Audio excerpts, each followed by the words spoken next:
계셨습니까? 옆에 있는 분들과 인사를 좀 나누시죠. 명절 잘 보내셨나요? 이렇게 인사 한번.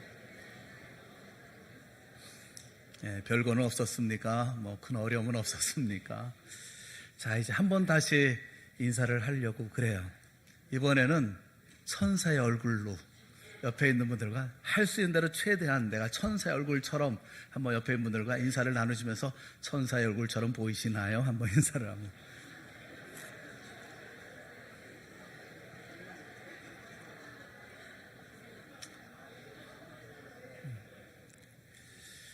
여러분들이 최선을 다해서 천사의 얼굴처럼 이렇게 얼굴 표정을 지어보려고 애를 쓰고 노력하시는 거 보니까 참 안쓰럽네요.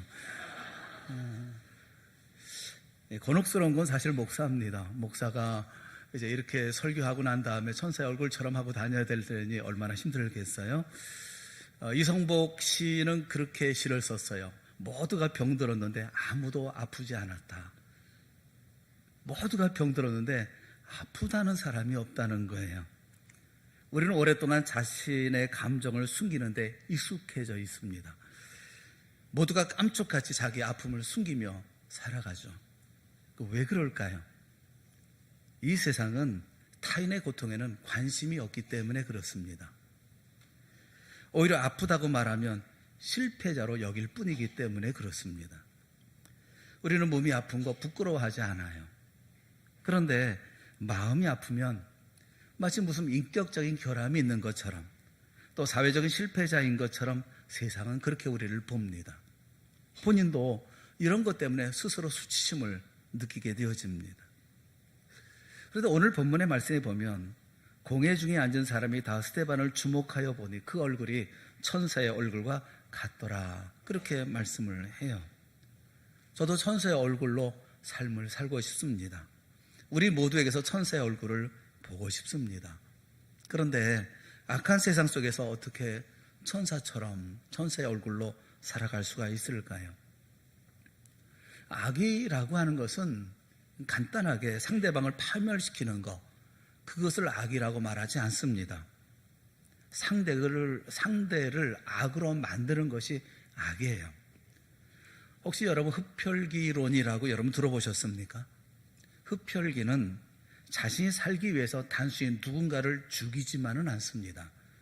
거기에 악의 무서움이 있는 거죠. 자기에게 물린 자를 자기와 똑같이 만들어서 또 다른 누군가를 희생시켜야만 살 수 있는 상태로 만드는 것. 그게 악입니다. 그런 악한 세상에서 천사처럼 산다고 하는 것은 거의 불가능해 보입니다. 그런데 스데반 집사님은 그의 얼굴이 천사의 얼굴처럼 보였다. 그래서 이 말씀은 상당히 충격적입니다. 초대교회는 집사로 선출된 7명을 포함해서 온 사도와 성도들이 기꺼이 주님의 종이 되어 말씀으로, 기도로, 물질로, 자신의 재능으로 손과 발로 사람을 섬기는 봉사의 삶을 살았습니다. 그 집사 가운데, 7집사 가운데 한 사람이 스데반입니다. 우리는 먼저 스데반이 어떤 사람인가 하는 것을 알아야겠습니다. 첫째, 우리가 생각할 것은 스데반은 누구일까 하는 것입니다. 스데반을 한마디로 설명한 것이 8절이에요. 8절에 있는 말씀을 보면 스데반이 은혜와 권능이 충만하여 큰 기사와 표적을 민간에 행하니, 그렇게 말씀하고 있어요. 초대교회가 선출한 7집사 가운데 한 명인 이 스데반이 큰 기사와 표적을 행했다.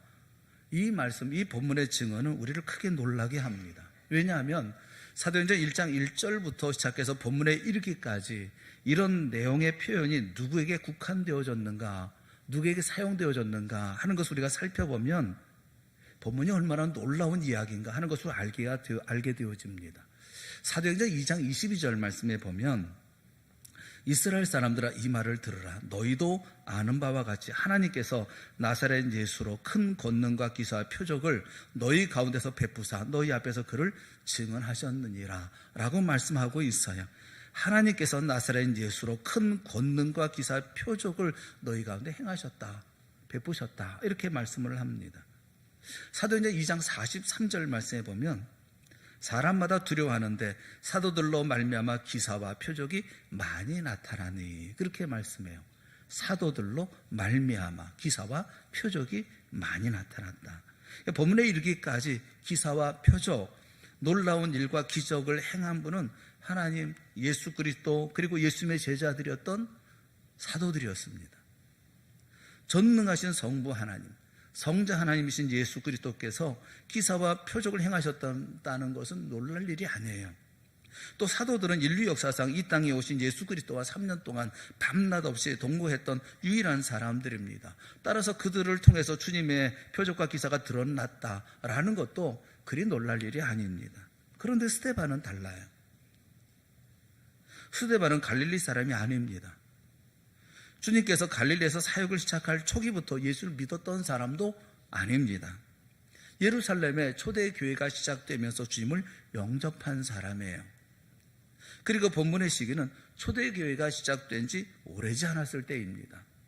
그러니까 스데반이 그리스도인이 된 것은 그렇게 오래되지 않았던, 그러니까 요즘 말로 얘기하면 스데반은 초신자와 다를 바가 없었다라고 말할 수 있는 상황이었다는 거죠. 그런데도 전능하신 하나님과 예수님이 행하셨던 기사와 표적, 사도들을 통해서 나타났던 기사와 표적이 놀랍게도 신앙 경력이라고 말할 것도 없는 스데반을 통해서도 똑같이 나타났다는 거예요. 그뿐만이 아닙니다. 사도행전 7장을 보면 스데반의 설교를 우리에게 전해주고 있는데 그 내용이 사도행전 2장과 3장에 나타나 있는 베드로의 설교보다 모든 면에서 뛰어납니다. 신앙의 연륜으로는 사도들과 비교할 바도 아니지만 수준에 관한 한 스데반은 이미 사도들과 대등하거나 오히려 더 우위에 있다고 말할 수가 있어요. 그래서 우리가 알게 되는 것은 신앙의 연륜이나 경력이나 이것보다 훨씬 더 중요한 것이 있구나 하는 것을 우리가 알 수가 있습니다. 누구든지 그리스도의 참된 디아코노스, 그러니까 주님의 참된 제자로 살기만 하면 주님은 반드시 당신의 능력을 그를 통해서 드러내신다는 사실을 알게 되어지는 거예요. 이 디아코노스라고 하는 것은 하인이나 일꾼을 의미합니다. 일천한 신앙의 경력밖에 없는 스데반이 큰 기사와 표적을 행할 수 있었던 것은 그가 온 중심을 다해서 주님의 디아코노스로 살았기 때문이라는 것입니다. 신앙의 연륜은 대단히 중요해요. 몇 년을 믿었느냐, 얼마나 믿었느냐, 경륜은 얼마나 됐으며 그의 직위는 무엇이냐, 대단히 중요한 겁니다. 그러나 믿은 지 오래되었다고 해서 반드시 믿음이 출중한 것은 아니에요. 신앙의 연륜도 중요하지만 그러나 초신자라고 할지라도 믿음의 경지가 얕기만 한 것도 아니라는 것입니다. 참된 신앙은 얼마나 오래 믿었느냐가 아니라 얼마나 주님의 하인으로, 주의 종으로, 일꾼으로 살아가느냐 하는 것에 의해서 판가름이 나는 것입니다. 스데반은 충실한 하나님의, 우리 주님의 종이었습니다. 예수 그리스도의 하인이었고 일꾼이었습니다. 비록 신앙의 경륜은 얼마 되지 않았지만 깊이 주님을 신뢰하고 자신의 생명을 다 바친 헌신과 충성과 감사의 삶을 살고 있었던 그런 사람인 것이죠. 우리 사랑하는 성도 모두가 다 이와 같은 믿음의 사람들이 되어질 수 있기를 주님의 이름으로 축원합니다. 스데반처럼 신앙의 연륜과 관계없이 모두가 주님의 종으로, 하인으로, 그리고 주님께서 기뻐하시는 믿음의 삶을 위해서 생명을 드리는 그런 사람으로 충성의 삶을 살아가는 여러분 모두가 다 되어질 수 있기를 바라는 거예요. 스데반은 이런 사람이었어요. 우리가 생각해 볼 것은 그가 살고 있는 세상은 그렇다면 어떤 세상이었느냐라는 것입니다. 지금보다 훨씬 나은 세상이었을까? 그리고 모든 것을 이해할 만한 세상이었을까? 그렇지 않다는 것입니다. 악한 세상이었다는 거예요. 주님의 참된 하인으로 살면서 큰 기사와 표적을 행했던 스데반에게 무슨 일이 일어났는지를 9절과 10절에서 우리에게 알려줍니다. 사도행전 6장 9절과 10절 말씀 우리 다 같이 함께 읽어보겠습니다. 시작. 이른바 자유민들 즉 구레네인, 알렉산드리아인, 길리기아와 아시아에서 온 사람들의 회당에서 어떤 자들이 일어나 스데반과 더불어 논쟁할세 스데반이 지혜와 성령으로 말함을 그들이 능히 당하지 못하여. 로마 제국의 침략과 함께 구레네, 알렉산드리아, 길리기아, 아시아와 같은 로마 제국 각처에 노예로 끌려갔던 유대인 가운데 자유의 몸이 되어서 예루살렘에 귀환하여 사는 유대인들이 있었다는 것입니다. 그들이 출신 지역별로 모이는 각 회당에 소속된 사람들과 스데반 사이에 논쟁이 일어났다는 거죠. 본문이 언급하는 논쟁은 능히 짐작할 수가 있습니다. 스데반이 그들에게 예수 그리스도의 복음을 전했고 또 예수 그리스도를 못 박아 죽였던 유대교 신봉자들이 스데반을 반박하니까 스데반의 변증과 또 그들의 재반박이 계속해서 이어졌던 거죠. 그런데 그들은 스데반을 이길 수가 없었습니다. 그들이 억지를 부릴 수밖에 없었던 이유는 스데반은 성령의 도우심으로 진리를 증언하고 있었기 때문에 그렇죠. 그래서 여기 악이 도모됩니다. 사도행전 6장 11절부터 14절의 말씀을 한번 우리 다 같이 11절부터 14절까지 같이 보겠습니다. 시작. 사람들을 매수하여 말하게 하되 이 사람이 모세와 하나님을 모독하는 말을 하는 것을 우리가 들었노라 하게 하고 백성과 장로와 서기관들을 충동시켜 와서 잡아가지고 공회에 이르러 거짓 증인들을 세우니 이르되 이 사람이 이 거룩한 곳과 율법을 거슬러 말하기를 마지 아니하는도다.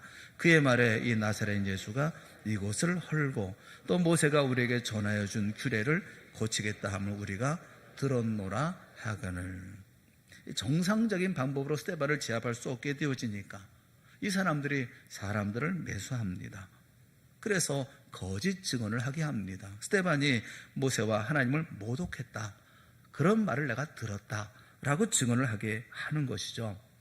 신성 모독죄로 합법적으로 스데반을 제거해 버리려고 하는 것입니다. 그래서 백성과 장로 서기관들을 충동해서 스데반을 끌어다가 사내들인 공회에 세웁니다.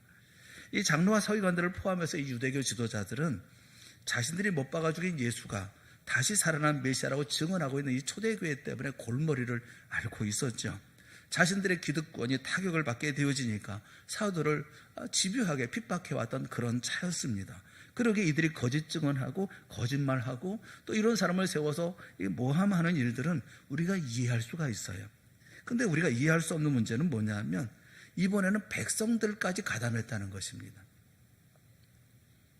이 백성들까지 가담해서 스데반을 사내들인 공회로 끌어갔다는 거예요.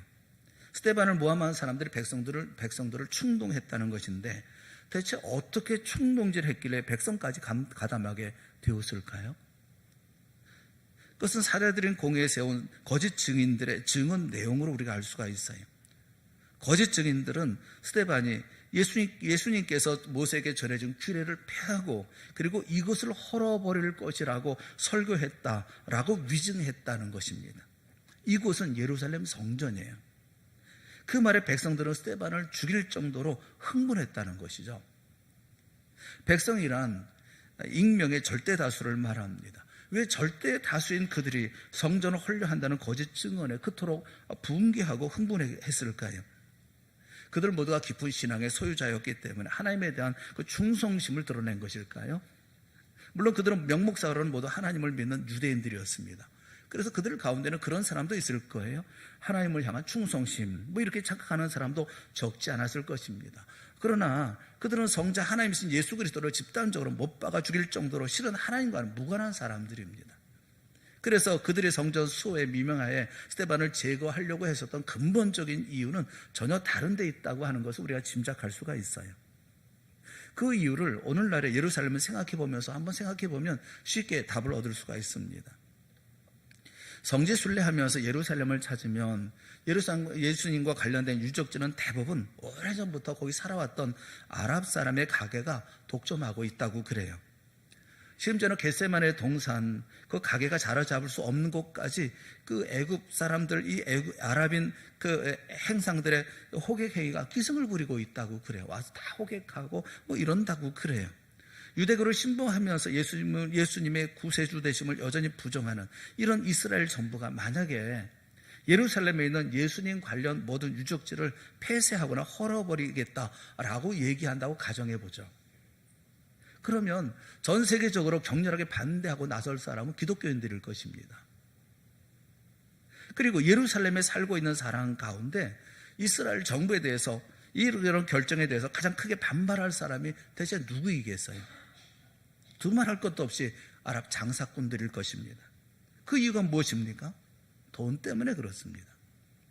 이들에게 예수님이 누구신지는 안중에 없어요. 단지 자신들의 돈주머니를 위해서 반발하는 거죠. 기독교 유적지가 폐쇄되면 매년 예루살렘을 찾는 수백만 명에 달하는 성지 순례객의 발길이 끊어질 것이고 그로 인해서 심각하게 타격받을 자신의 돈주머니를 지키기 위해서 그들은 누구보다 격렬하게 이스라엘 정부에 맞설 거예요. 2000년 전 예루살렘 상황도 똑같습니다. 이스라엘에 사는 남자들은 1년에 3번씩 의무적으로 예루살렘 성전을 찾아서 경배하고 제사를 드려야 했습니다. 세계 각지에 흩어져 살던 디아스포라 유대인들에게도 예루살렘 성전에 대한 순례는 신성한 의무였습니다. 그래서 매년 수백만 명에 달하는 유대인들이 예루살렘을 찾아 그곳에 머물면서 소나 양을 잡아 제사를 드리기 위해서 지출하는 그 경비가 실로 엄청난 금액이었고, 그것은 고스란히 유대교 최고 지도자들을 포함한 예루살렘 사람들의 수입원이었습니다. 한마디로 예루살렘 사람치고 성전 덕에 먹고 살지 않는 사람이 없다고 해도 과언이 아닐 정도였습니다. 이것이 예수님이 성전을 헐어버릴 것이라고 스데반이 설교했다는 거짓 증인들의 모함에 절대 다수의 백성들이 그토록 쉽게 충동당한 이유예요. 하나님을 위해서가 아니라 그들의 돈주머니를 위해서, 그들의 생계를 위해서. 정작 예루살렘 성전이 없어질 경우에 그동안 자신들이 누려온 경제적 이득이 날아가 버릴 것이 불을 보듯 뻔했기 때문에, 그런 일이 벌어져서는 안 되었기 때문에 이들 모두는 자신의 돈주머니 때문에 스데반을 죽이자고 하는 거죠. 예전에 나왔던 책 가운데 칭찬은 고래도 춤추게 한다, 그런 책이 있었어요. 이게 좋은 말일까? 이제 고민이 많았어요. 조련사들은 동물을 인기스타로 만들기 위해서 훈련을 시킵니다. 그런데 여러분, 고래는 춤추기 위해서 태어난 존재가 아니에요. 그런 고래를 춤추게 할 만큼 칭찬이라는 것은 사람으로 하여금 못할 일이 없게 한다는 이 말에는 긍정적이면서도 묘한 폭력적인 느낌도 묻어나요. 모두가 돈, 경제 논리로 살아가는 것만 같습니다. 예루살렘 백성들은 몇몇 사람이 거짓 증언으로 그들을 충동질할 때에 그것이 사실인지 아닌지 단 한 번도 확인해 보려고 하지 않았습니다. 사내들인 공회의 이름을 빌려서 합법적으로 스데반을 제거하려는 이런 자신들의 행위를 과연 하나님께서 기뻐하실 것인지 한 번쯤 생각해 보려고 하지도 않았어요. 그들의 관심은 오로지 자신들의 돈주머니예요. 자신들의 돈주머니가 타격받을지도 모른다는 생각과 동시에 그들은 모두 한 통속이 되어서 스데반을 죽이려고 했습니다. 그들은 자칭 하나님을 믿는 사람들이었지만 하나님이 아니라 자신의 돈주머니를 자기 아버지로 하나님으로 섬는 그런 사람들이었습니다. 바로 그런 상황이에요. 그런 상황 속에서 스데반이 보인 반응이 15절이라는 것입니다. 15절 말씀 우리 같이 한번 읽어보죠. 15절 말씀 다 같이 봅시다. 시작. 공회 중에 앉은 사람들이 주목하여 보니 그 얼굴이 천사의 얼굴과 같더라. 소수의 무리들이 백성들을 충동질해서 신성 모독죄로 스데반을 죽이기 위해서 거짓 증인까지 동원해서 그를 사내들인 법정에 세웠습니다. 스데반 편에서는 단 한 사람도 없어요. 모두가 스데반을 죽이려는 사람들 뿐이었습니다. 그것도 진리와는 상관없이 자신들의 이익 때문에 모두가 다 눈이 시뻘게 가지고 자신들의 이익을 위해서 스데반을 죽이려고 하는 이런 사람들이에요. 악이 악을 낳고 악으로 가득한 세상 속에서 고군분투하고 있는 스데반이었습니다. 스데반으로서는 절체절명의 위기의 순간이고 한편 억울하기 짝이 없는 그런 상황이었어요. 그렇다면 스데반은 죽음의 공포에 질린 얼굴이거나 목숨을 구걸하는 비굴한 표정이거나 자포자기의 절망적인 모습이거나 그것도 아니라면 자신을 모함하는 사람들을 향해서 분노로 이지러지는 얼굴을 하고 있어야 마땅하지 않겠습니까? 그런데 그 절대 위기에 처한 스데반의 얼굴이 마치 천사의 얼굴과도 같았다, 그렇게 말씀하고 있어요. 이 말씀을 보면 그래서 참 괴롭습니다. 저도 그래야 하고 우리도 그래야 하기 때문에 그렇습니다. 분노할 상황이고 억울한 상황이고 뭔가 해야 할 그런 상황인데도 할 수가 없겠구나 싶어서 그렇습니다. 어떤 경우에는 억지로 표정 관리를 해야 한다는 거 참 곤혹스럽기 때문에 그렇습니다. 그런데 우리가 여기서 한 가지 꼭 짚고 넘어가야 할 것이 있어요. 어쩌면 오늘 말씀은 이것을 위해서 말씀드리고 있는 것일 수도 있어요. 그러면 천사의 얼굴에는 어떤 얼굴일까 하는 거예요. 여러분들이 지어 보이고 있었던 옆에 있는 분들에게 천사의 얼굴처럼 보이고 싶었던 그 얼굴 정말 천사의 얼굴은 어떤 얼굴이었을까? 우리는 천사의 얼굴을 두 가지 측면에서 생각할 수가 있습니다. 하나는 스데반의 얼굴이 천사와 같았다고 하는 것은 흔히 우리가 상상 속에서 연상하는 천사나 성화 속의 천사처럼 그저 해맑고 평온하고 어린아이같이 아름다운 그런 얼굴이었다는 것일까? 물론 그럴 것입니다. 인차도 넘치고 사랑이 넘치고 모든 것을 용서하고 받아들이고 품어주는 깊은 신앙의 어른의 얼굴, 이 천사의 얼굴이 아니겠습니까? 그런데 성경에 하나님의 사자로 등장하는 천사는 항상 밝은 소식 또는 좋은 소식, 그런 일만 담당한 것은 아니에요. 천사는 하나님의 지엄하신 심판의 메시지를 전하는 역할도 담당했고 실제로 하나님의 명료로 심판을 행하기도 했습니다. 그래서 천사의 얼굴은 시도 때도 없이 해맑고 아름답기만 한 얼굴이 아니라 하나님께서 무엇을 명하시든 반드시 수행하겠다고 하는 결연한 표정의 얼굴을 의미하는 것이기도 합니다. 모든 사람이 거짓 모함으로 자신을 죽이려고 하는 그 절체절명의 위기 속에서도 예수 그리스도의 복음, 예수님이 그리스도시라고 하는 진리를 반드시 지켜내고야 말겠다는 스데반의 거룩하고 결연한 표정을 천사의 얼굴과 같다, 그렇게 말할 수 있어요. 우리는 이런 표정을 성경 안팎에서 쉽게 만날 수 있습니다. 어제 하나님의 명령에 순종하기 위해서 아브라함이 고향과 친척과 아버지의 집을 떠나 미지의 가나안을 향해서 나아갈 때, 결연히 결단하고 나아갈 때 그 얼굴은 천사의 얼굴 같지 않았겠습니까? 모세가 내 백성을 구하라는 하나님의 명령을 쫓아서 당시 초강대국이었던, 세계 초강대국이었던 애굽의 바로와 단신으로 맞설 때 그 결연한 얼굴이 천사의 얼굴이 아니었겠습니까? 처녀 마리아가 처녀의 몸으로 죽음을 무릅쓰고 아기를 잉태할 때 그의 결연한 얼굴이 천사의 얼굴이었을 것입니다. 마르틴 루터가 거대한 권력 집단인 부패한 로마 카톨릭에 대항해서 종교개혁의 기치를 결연히 올릴 때 그의 얼굴이 천사의 얼굴이었을 것입니다. 주기철 목사님이 신사참배를 강요하는 일제의 온갖 회의와 협박을 거부하고 결연하게 순교로 신앙의 정절을 지킬 때 그의 얼굴은 천사의 얼굴이었을 것입니다. 온 중심을 다해서 결연히 진리를 지키려는 얼굴보다 더 눈부신 얼굴은 없습니다. 세상이 볼 때, 하나님이 보실 때 바로 그 얼굴이 천사의 얼굴일 것이기 때문에 그렇습니다. 저는 손양원 목사님을 한번 생각해 보았어요. 손양원 목사님 하면 모든 것을 포용하고 자기 아들을 죽인 원수도 아들을 삼았던 용서와 사랑의 화신이라고 얘기하지 않습니까? 손양원 목사님 하면 사랑의 원자탄, 그렇게 우리가 별명을 붙여주고 있죠. 그래서 손양원 목사님 하면 떠오르는 것이 천사 얼굴 같은 그런 따뜻하고 빛나고 또 그윽한 미소, 이렇게 생각나지 않겠어요? 그런데 생각해 보십시오. 그 모든 일 전에 이 목사님이 얼마나 힘든 결단을 해야 했을까? 주님의 말씀을 지키려는 단호함이 있었을 것이고 그 위에 우리가 알고 있는 천사의 얼굴이 보여지는 것이 아니겠습니까? 거룩을 지키려고 하는 어떤 위협과 협박에도 진리를 지키고 결코 예수 그리스도를 포기할 수 없다는 결연한 표정, 그리고 위협하는 모든 세력을 우리 주님의 십자가의 사랑으로 끌어안으려는 표정, 이것이야말로 천사의 표정이 아니겠습니까? 천사의 표정은 어린아이 같은 그런 순박함의 모습만이 아니라 결단하고 결연하고 주의 말씀을 순종해 나가려고 하는 결의에 차 있는 얼굴, 그것이 천사의 얼굴일 것이라고 저는 봐요.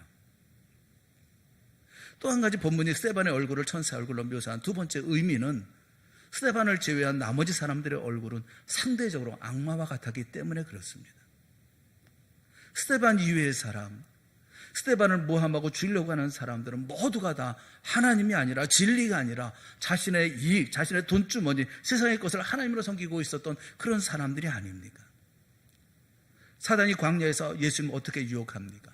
40일 동안 금식하신 예수님께 돌덩어리로 떡을 만들어 먹으라 라고 하는가 하면 자신에게 경배하면 천하만국의 모든 권세를 다 주겠다라고 유혹합니다. 세상의 것을 하나님으로 섬기느라 스데반을 죽이려고 한 사람들 모두가 다 모두 사단의 덫에 걸린 악마의 노예들이죠. 그들이 아무리 그럴듯한 표정을 짓고 있다 한들 가증한 악마의 얼굴뿐이지 않겠습니까? 그들 가운데 이런 모든 것들을 넘어서 있는 오직 하나님을 바라보는 스데반의 얼굴은 천사의 얼굴과 같이 보일 수밖에 없죠. 사랑하는 여러분, 핑계하지 않았으면 좋겠어요. 변명하지 않았으면 좋겠어요. 상황 때문에, 환경 때문에, 저 사람 때문에, 이 사람 때문에 우리의 삶이 이지러지고 바뀌어지고 내 표정이 달라지는 거, 스데반의 모습하고 얼마나 다른 모습입니까? 저는 천사의 얼굴을 스데반 한 사람의 얼굴쯤으로 생각해서는 안 된다고 생각을 해요. 우리는 오늘 본문을 통해서 참된 그리스도인이라고 하면 언제나 천사의 얼굴을 지닌 사람이라고 정의할 수 있어야 된다라고 저는 믿어요. 비록 세상적으로는 볼품없다 할지라도 하나님 보시기에 천사의 얼굴을 지닌 사람, 이 사람이 참된 그리스도인이라고 저는 믿습니다. 참된 그리스도인은 어떤 경우에도 악마의 얼굴을 가질 수가 없어요. 그리스도인은 자신의 돈주머니나 세상의 것을 섬기는 사람들이 아니기 때문에 그렇습니다. 오직 하나님을 아버지로 모신 사람이기에 언제 어디서나 결연히 진리를 지키려고 하는 사람들이기 때문에 그렇습니다. 그래서 우리는 언제나 어떤 모습이든 천사의 얼굴로 삶을 살아야 마땅하다고 믿어요. 자, 이제 한번 옆에 있는 분들을 보면서 다시 한번 인사를 하면 어떨까 싶어요. 자, 천사의 얼굴에 대해서 들었어요. 자, 어떤 얼굴이 천사의 얼굴일까? 한번 표정을 만들어서 옆에 있는 분들과 인사를 한번 나누시면 좋겠어요. 자, 천사의 얼굴처럼 보이십니까? 제 말에 인사하면서 천사 얼굴을 만든 사람들은 다 잘못된 사람들이에요. 다른 사람이 어떻게 보든 그게 무슨 관계가 있어요? 하나님 앞에 천사의 얼굴로 삶을 살라는 거예요. 하나님 보시기에 천사와 같은 삶을 살라는 거예요. 우리 주변에 있는 사람들이 어떤 사람이든지, 우리 주변에 어떤 악이 존재하든지, 어떻게 위협하든지 협박하든지 굴하지 말고 내 길을 가라는 거예요.